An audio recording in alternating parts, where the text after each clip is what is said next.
The auctioneer's gavel crashed down with a sound that echoed through the crowded hall like a gunshot, sealing Theodora Blackett's fate as the woman no man would bid for. The humiliation burned hotter than the Texas sun as she stood on the makeshift platform in Willow Creek, her hands bound loosely before her eyes downcast to hide the unshed tears threatening to spill. It was 1876, and the bride auction had been her last hope. The orphanage wouldn't keep her past her 20th birthday, which had come and gone 3 days prior. With no family, no money, and the reputation of being too headstrong and educated for her own good, Theodora Thea to the few who'd ever bothered to know her had reluctantly agreed to participate in this degrading spectacle. No takers for this one then. The auctioneer, a portly man with a sweat-stained shirt and liquor on his breath, looked disappointed. Not for her sake, Thea knew, but for the commission he'd lose. Bit too much spirit in those eyes, I reckon. Men want wives, not arguments at the dinner table. Laughter rippled through the crowd of men, some already paired with their purchased brides who stood meekly at their sides. Thea bit her lip until she tasted blood, refusing to give them the satisfaction of seeing her crumble. $5,000. The voice came from the back of the room, deep and steady. The crowd parted like the Red Sea, revealing a tall man Thea had never seen before. He wore the dust of the trail on his clothes, but there was nothing common about the way he carried himself or the intensity of his gaze as it met hers. "Did you say 5,000? The auctioneer's eyes bulged. "Sir, the starting bid was $5. I said what I said." The stranger stepped forward, his spurs jingling with each deliberate step. $5,000 for the lady's hand. Murmurs swept through the crowd. $5,000 was a fortune enough to buy a sprawling ranch with cattle to stock it. No bride, especially one who'd been rejected, was worth such a sum. "Well, I'll be—" The auctioneer cleared his throat. "Sold to the gentleman in the back." As the stranger approached the platform, Thea got a better look at him. He was perhaps 30, with sun-bronzed skin and eyes the color of a stormy sky. His jaw was strong, shadowed with stubble, and a scar ran along his right cheekbone, telling tales of a life lived hard. "What's your name?" he asked, his voice low enough that only she could hear. "Theodora Blackett," she replied, lifting her chin despite her circumstances. "And you, sir, have just wasted a small fortune." A hint of a smile touched his lips. "Riley Irvine," he replied. "And I've never considered money spent on freedom to be wasted." With that cryptic statement, he handed over a bank draft to the flabbergasted auctioneer, then turned to cut the bindings from Thea's wrists with a flick of his knife. "Come along, Miss Blackett," he said, offering his arm as if they were at a society ball rather than a bride auction in a dusty frontier town. "My horse is waiting." Confused but with no better option, Thea placed her hand on his arm. "Where are we going, Mr. Irvine?" "To my ranch," he replied. "It's a day's ride west, and it's just Riley. I reckon if we're to be married, formalities seem a bit unnecessary." "Married?" Thea stopped in her tracks. "Mr. Irvine Riley, I appreciate your intervention, but I have no intention of marrying you or anyone else against my will." "That's not why you paid for me, is it?" Riley looked genuinely surprised. "I paid to get you out of there, Miss Blackett. As for marriage," he shrugged. "That's what folks will expect, but I'm not in the habit of forcing anything on anybody. I need help at my ranch, and you need somewhere to go. The rest we can figure out along the way." Thea studied him, searching for deceit in those storm cloud eyes and finding none. "Why me? Why pay so much?" "Let's just say I recognized something in you," he replied, leading her toward a magnificent chestnut stallion tethered outside. "Something worth saving." As they rode away from Willow Creek, Thea seated behind Riley on his horse, she wondered what twist of fate had brought this mysterious cowboy to her rescue and what awaited her at his ranch beyond the horizon. The journey to Riley's ranch was largely silent, save for the steady rhythm of the horse's hooves and the occasional directions Riley offered about holding on tighter when they crossed difficult terrain. Thea's mind raced with questions. But the vastness of the open country around them made her feel small, and her concerns even smaller, as dusk approached. The silhouette of a modest but well-built ranch house appeared against the burnt orange sky. A barn stood nearby, along with several corrals and outbuildings. It wasn't the largest spread Thea had seen, but everything looked solid and well-maintained. "Welcome to Ironheart Ranch," Riley said, helping her down from the horse. "It's not much, but it's mine, free and clear." "It's beautiful," Thea said honestly, taking in the peaceful scene. "You live here alone?" "Not entirely. There's old Hank who helps with the cattle, and Mrs. Pembroke comes from town twice a week to cook and clean, though she'll be glad to have another woman around." Riley led his horse toward the barn. "There's a Mexican family, the Garcias, who live in the smaller house beyond the creek. Pedro handles the horses, and his wife Maria tends the garden." Thea followed him, her legs stiff from the long ride. "And where will I stay?" Riley paused, suddenly looking uncomfortable. "There's a room prepared for you in the main house, your own room," he added quickly. "I wouldn't presume." "Thank you," Thea said simply, relieved. After Riley tended to his horse, he showed her into the ranch house. The interior was surprisingly comfortable, with solid furniture and a few touches that spoke of care curtains at the windows, books on shelves, a quilt thrown over the back of a chair. "Are you hungry?" Riley asked, lighting a lamp that cast a warm glow over the main room. "Starving," Thea admitted. Riley nodded and moved to the kitchen area, where he efficiently set about preparing a simple meal of beans, corn bread, and coffee. Thea watched him work, noting the ease with which he moved about the domestic space. "You cook for yourself?" she asked, genuinely curious. "A man who can't feed himself has no business living alone on the frontier," Riley replied with a slight smile. "Though I won't pretend Mrs. Pembroke's meals aren't a sight better than mine." As they ate at the wooden table, Thea finally found the courage to ask the question that had been burning in her mind. "Why did you do it? Pay so much money for me, I mean." Riley set down his fork and regarded her thoughtfully. "My mother was sold at auction," he said quietly. "Back east, before she met my father. She'd come over from Ireland, alone and desperate. The man who bought her was cruel." His jaw tightened. "My father helped her escape. They fell in love, came west, built this place together, and now they're gone. Fever took them both 3 winters ago." Riley's eyes held old pain. "Before she died, my mother made me promise that if I ever saw someone in the same position she'd been in, I'd help if I could." "So I'm the fulfillment of a promise," Thea said, understanding dawning. "You're a person who deserved better than to be sold like cattle," Riley corrected. "The promise just gave me the courage to act on what I already knew was right." Thea nodded, a lump forming in her throat. "What happens now?" "Now you get some rest. Tomorrow, we figure out what you want to do with your freedom." That night, in a clean, comfortable bed, the first she'd had to herself in years, Thea stared at the ceiling and pondered her strange new circumstances. The orphanage had prepared her for a life of servitude, either as a maid or a wife to whatever man would have her. Freedom was an alien concept, both thrilling and terrifying. And then there was Riley Irvine himself, a puzzle she couldn't quite solve. A man who spent a fortune to rescue a stranger, who spoke of freedom yet brought her to his isolated ranch, who cooked his own meals and kept his mother's promise. A dangerous man to trust, perhaps, but something in those storm cloud eyes made her want to try. The days at Ironheart Ranch fell into a rhythm that surprised Thea with its pleasantness. Riley was true to his word. He expected work from her, but no more than was fair, and certainly nothing inappropriate.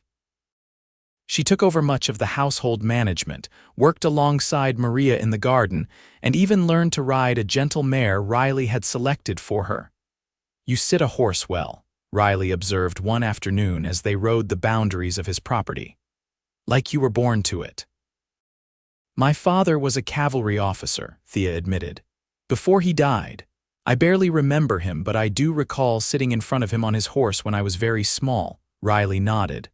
"What happened to your parents?" "Father died in battle. mother from grief shortly after, or so I was told. Thea ran her hand along her mare's neck. I was raised in the orphanage from the age of 4. I'm sorry, Riley said simply. Don't be, it made me strong. Thea looked out across the rolling landscape. At least I like to think so. That it did, Riley agreed, his eyes lingering on her face a moment too long before he turned away. As spring turned to summer, Thea found herself watching Riley when he didn't notice. The way his hands moved confidently over a horse's flank, the gentleness with which he treated the new calves, the quiet authority he commanded among his small crew. She noticed, too, how he never pressed her about marriage, never attempted to claim what the law might say was his right. One evening, as they sat on the porch watching the sunset paint the sky in impossible colors, Thea finally asked the question that had been on her mind. The townspeople think we're married, don't they? Riley nodded slowly. It was simpler to let them believe it. Protects your reputation. And what about you? Doesn't a man like you want a real wife someday? Children? Riley's hands stilled on the piece of wood he'd been whittling. A man like me, strong, kind, established. Thea felt her cheeks warm. Handsome, she added quietly, I thought I might once. Riley's voice was careful. But I've learned that what matters isn't the having of things, but the wanting of them for the right reasons. And what would be the right reasons to want a wife? Riley set his whittling aside and turned to look at her fully. In the fading light, his eyes seemed to hold all the shadows of the coming night. Love, he said simply, nothing less would be fair to her, or to me. Their gazes held for a long moment before Thea looked away, her heart pounding inexplicably in her chest. That night, a violent summer storm swept across the ranch. Thea woke to the crash of thunder so close, it seemed to shake the house to its foundations.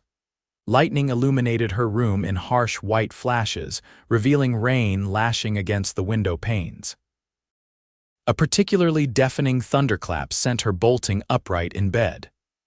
As the sound faded, she heard something else, the frightened whinnying of horses from the barn. Without thinking, she pulled on her robe and hurried out of her room, nearly colliding with Riley in the hallway. He was fully dressed, pulling on his oilskin coat. The horses, she said urgently, I heard them. Stay inside, he ordered, heading for the door. I'm coming with you, Thea insisted, already reaching for her boots by the door. Riley looked like he wanted to argue, but another panicked cry from the barn decided him. Stay close to me, he said, grabbing a second coat from the peg and helping her into it. They dashed through the downpour to the barn, where they found the horses in a state of agitation, several having broken free of their stalls. As they worked to calm and secure the animals, a blinding flash and simultaneous crack of thunder told the tale lightning had struck terrifyingly close. The haystack, Riley shouted over the storm's roar, pointing to the window where an orange glow was now visible. Together they worked frantically to move the horses to safety as smoke began to fill the barn. The last animal, a nervous young colt, refused to budge, eyes rolling in terror. Go. Riley shouted to Thea. Get out now, not without you, she cried, even as the smoke thickened. Riley wrapped his bandana around her face. Go, I'll be right behind you with the colt. Reluctantly, Thea staggered toward the door, the smoke burning her eyes. Outside, she gasped for clean air, rain soaking her instantly. Pedro and Hank had arrived and were working to organize a bucket line from the well to the burning haystack, but Riley and the colt hadn't emerged. Without hesitation, Thea turned back toward the barn, only to be thrown backward as a section of the roof collapsed in a shower of sparks and burning timber. Riley, she screamed, fighting against Hank's restraining arms. Just when it seemed all hope was lost, a dark figure burst through the smoke, leading the frightened colt. Riley's face was blackened with soot, his coat singed, but he was alive. Thea broke free from Hank and ran to him, throwing her arms around him, heedless of who might see. You fool, she sobbed against his chest. You stubborn, noble fool. Riley's arms came around her, holding her tight against him as the rain poured down on them both. Couldn't leave him, he said hoarsely. Not when I knew you'd never forgive me for it." Thea pulled back to look at him, rain mingling with her tears. "I would have never forgiven you if you died in there," she said fiercely. Something shifted in Riley's eyes, then a decision made, a barrier broken. His hand came up to cup her cheek, thumb gently brushing away the moisture there. "Thea," he said, her name a revelation on his lips. Before either could say more, Pedro called for help with the fire, and the moment was broken. But something had changed between them, as irrevocable as the lightning strike that had transformed the night. In the days that followed, as they worked to repair the barn, Thea felt Riley's eyes on her often. There was a new awareness between them, an electricity that had nothing to do with the storm and everything to do with the feelings they'd both been carefully containing.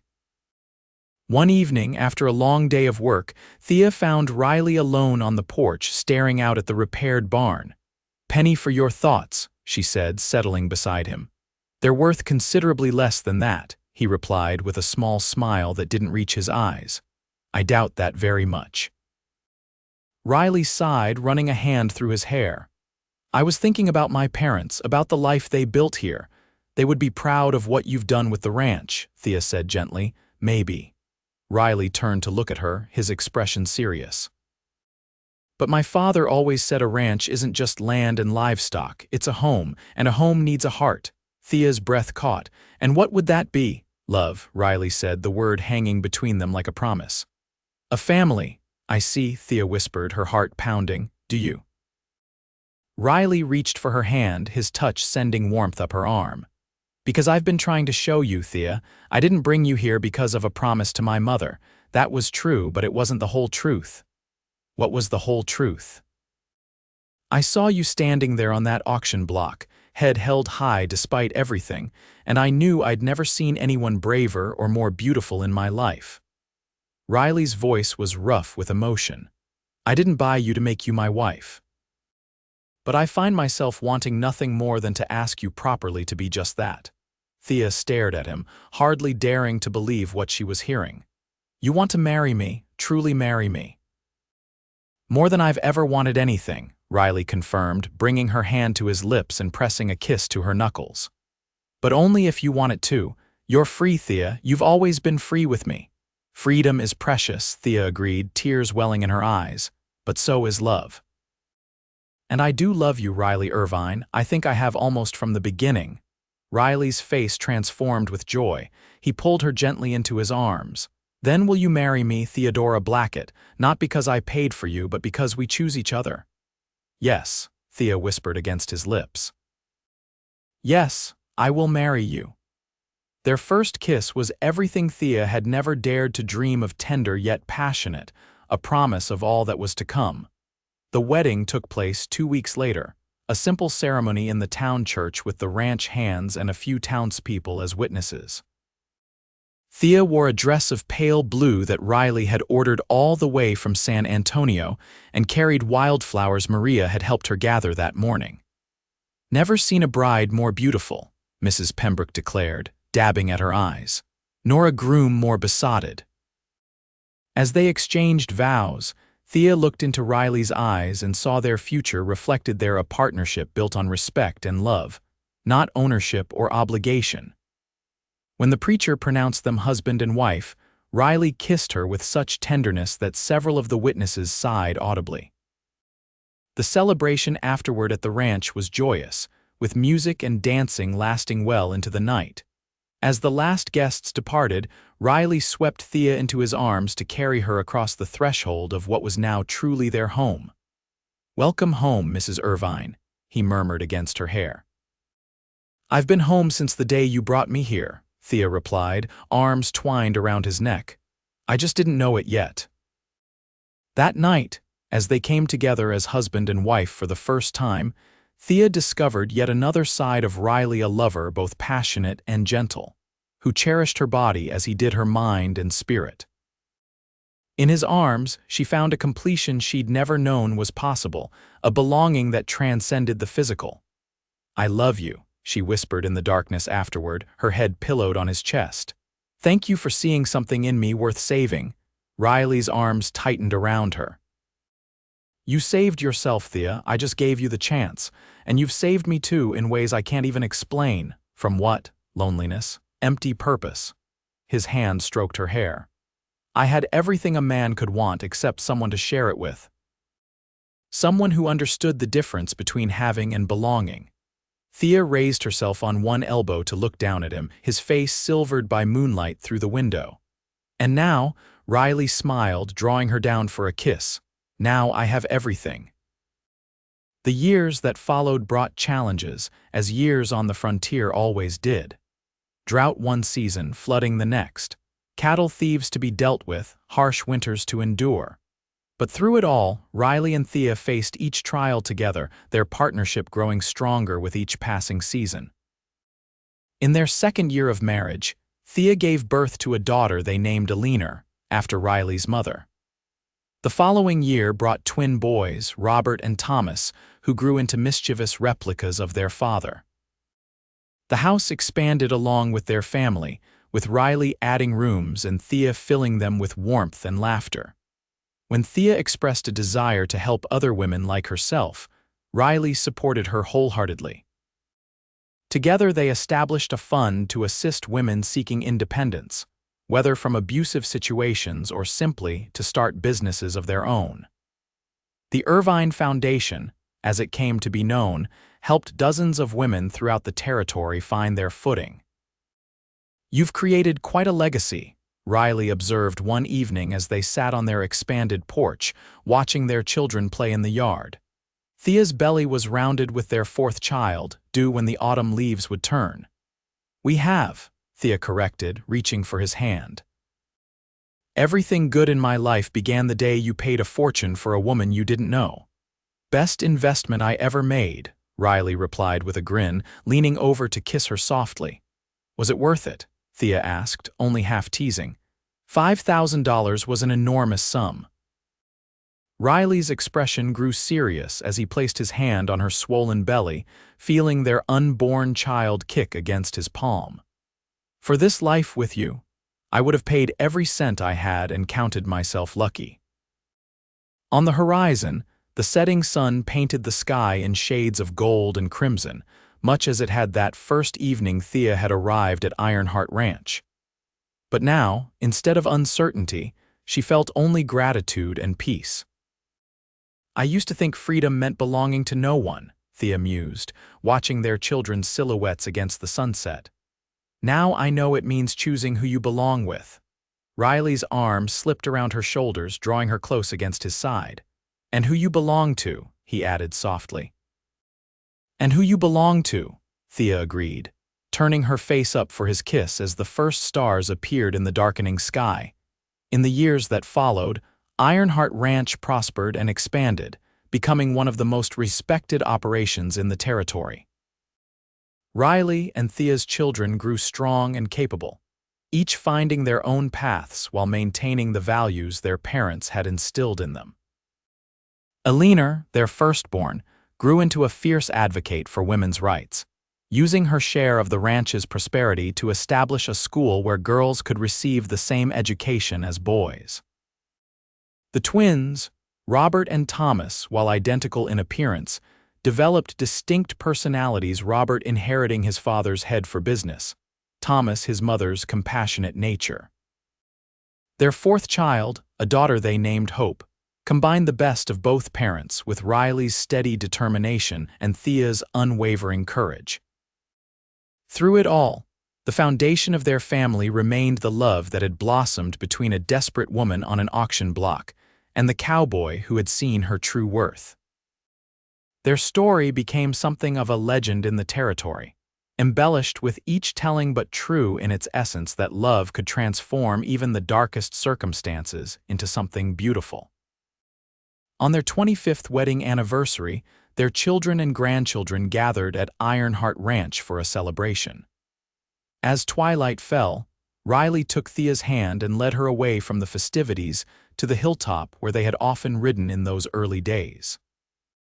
Do you remember the first time I brought you up here? Riley asked, his hair now streaked with silver but his eyes still the same stormy blue that had captured her heart. How could I forget? Thea smiled, the years having etched fine lines around her eyes but dimmed none of her spirit. "You showed me the boundaries of the ranch and said someday it would all be ours. And now it is," Riley said, gesturing to the sprawling operation below them, the lights of the expanded ranch house glowing warmly in the gathering dusk. "Everything I promised you and more." "The land was never what mattered to me," Thea said softly, reaching up to touch his face. "It was always you, Riley, your heart, your soul." Riley covered her hand with his own.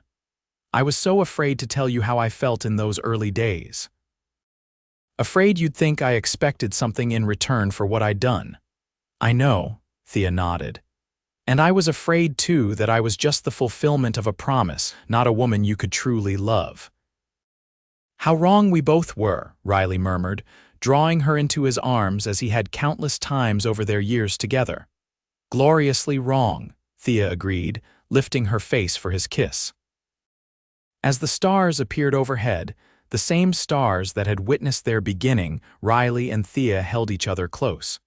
Two souls who had found in each other not possession but partnership, not obligation but freedom, not merely love but a love worth a fortune. And as they made their way back down the hill to rejoin their family, hand in hand as they had been for a quarter-century, both knew with absolute certainty that what they had built together, this life, this love, this legacy, was worth far more than any price that could ever be paid.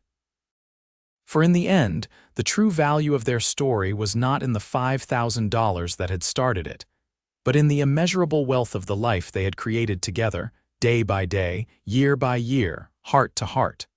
A fortune beyond counting, a love beyond price.